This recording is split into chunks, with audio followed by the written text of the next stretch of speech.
Most people think that amber in perfumery is just warm, sweet vanilla, but that's not actually true.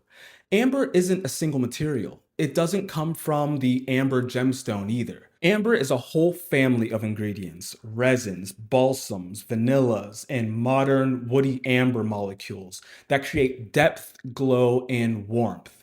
I call it the glowing heart of my fragrances. And that's exactly why amber is perfect for winter fragrances. Today, I'm going to show you what amber really is, how it evolved, the actual materials that perfumers use, and how I've used them in my own Maxim Mace fragrances like After Hours and Sem Revolt. So I'm calling this series my Fragrance Materials 101 series, and each week I want to go through each family of fragrance materials and talk about their use, talk about some of the most popularly used materials, and talk about some kind of cautionary notes or any lessons I've learned along the way. So this week we're going to start with amber because it is cold outside. Amber notes are warm and glowing, and I think this is a great introduction to one of the most popular and well-used families in modern perfumery. So today I want to show you just a few of my favorite amber materials. This by all means is not a comprehensive look at all of my amber materials or all the amber materials that are available to perfumers, but I just want to give you a brief overview of some of the most popularly used amber materials that perfumers like to use, just to give you a starting point in perfumery. So come with me while I go through some of my favorite amber materials and give you some details about each one so that this can just be a starting point for you in your perfumery journey. So I hope that this is useful to you as I go through these. So a little history. Amber is one of the oldest ideas in modern perfumery, but it didn't always smell the way it does today. In ancient perfumery, amber means resins. Labdanum, benzoin, incense blends burned in temple, these warm, sacred, balsamic scents. Then, in the 1800s, vanillin was discovered, the first synthetic vanilla, and it changed everything. Suddenly, amber became sweeter, deeper, more sensual. One of the first true amber perfumes was Ombre Antique in 1905, and then came Shalimar in 1925, the perfume that basically rewrote the rules. Today, amber shows up everywhere, from Tom Ford's Tobacco Vanille to modern minimalist ambers like Baccarat Rouge and Juliet's Got a Gun, Not a Perfume. Amber isn't just a trend, it's a foundation for fragrance. Now, let's talk about what amber is made of.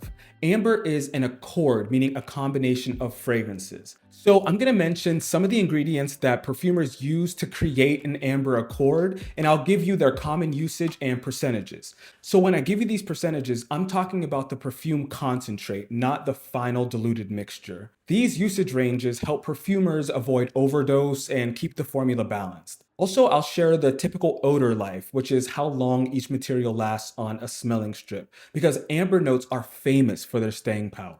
So I've broken down the ambers into different sections. I want to talk about them. So let's start with resinous ambers. These are the original amber materials. The first one I want to talk about is Labdanum Resinoid. This one might actually be my favorite perfumery material. It's one of the first materials that I fell in love with. So let's just get it on a scent strip and we can describe what we're smelling a little bit. So first, even if you look at the color, it is this thick, beautiful syrup that is sure to change the color of your fragrances whenever you add it. So Labdanum Absolute is a natural resin made from cistus shrubs. It is this warm, leathery, slightly smoky scent. It's typically used at 1 to 8% in a fragrance, and its odor life can last up to 72 hours or more on a scent strip. Labdanum Absolute is the backbone of the amber accord.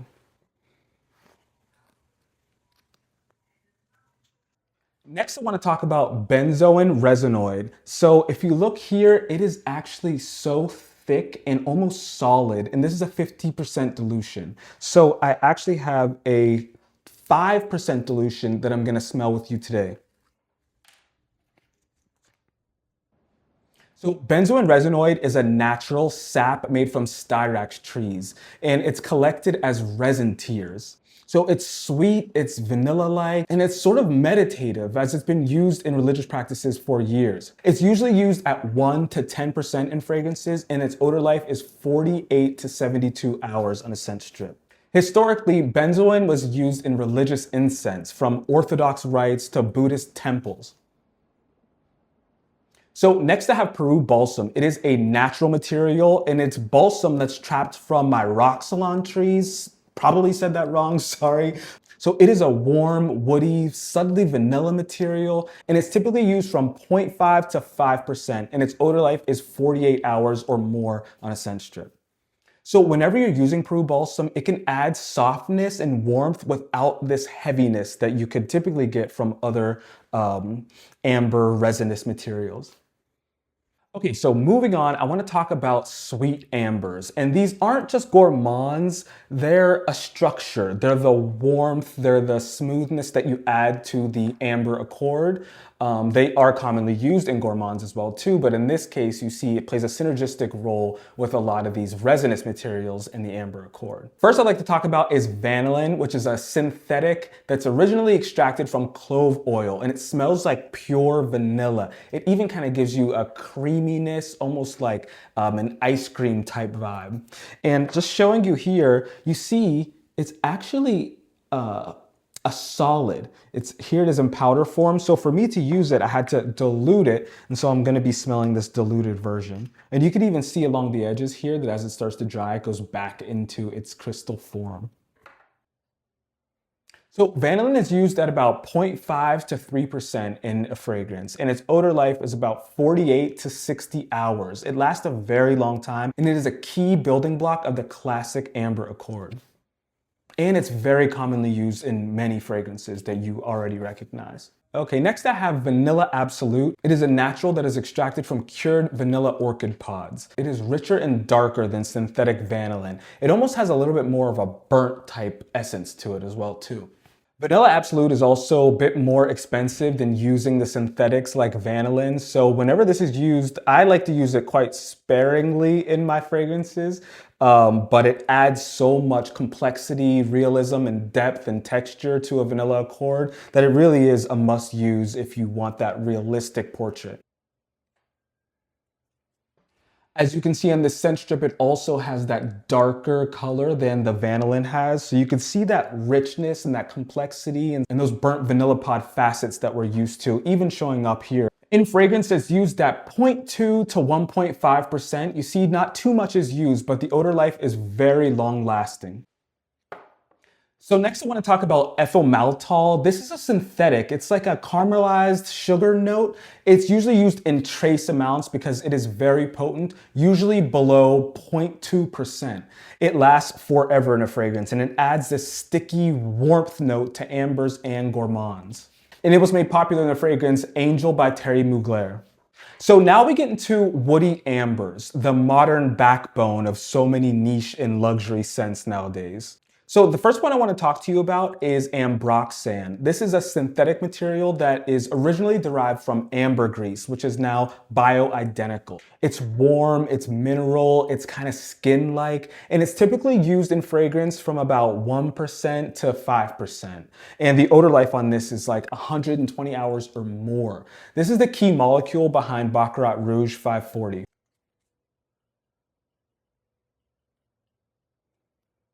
So next I have Cetalox here. This is a synthetic material from Firmenich, and it's another one of these ambergris type materials. I have to admit, it's probably one of my favorite materials in perfumery as well. It is like a dry, clean, woody type amber. Yeah, I find it has such an approachable scent. It's typically used from 1 to 3% in fragrances. It is very long lasting, and it's actually such a complete note that it was used on its own in Juliet's Got a Gun, Not a Perfume.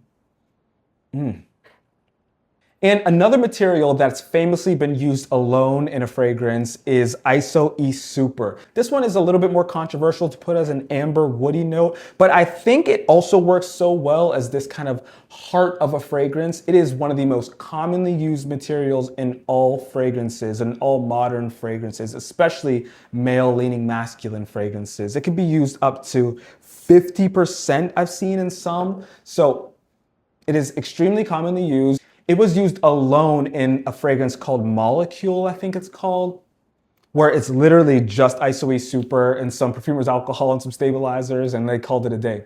It's such a clean, transparent, but also ambery, smooth, really versatile note. So the odor life for Iso-E Super is between 48 to 72 hours, and it is the invisible glow in hundreds of modern perfumery formulas.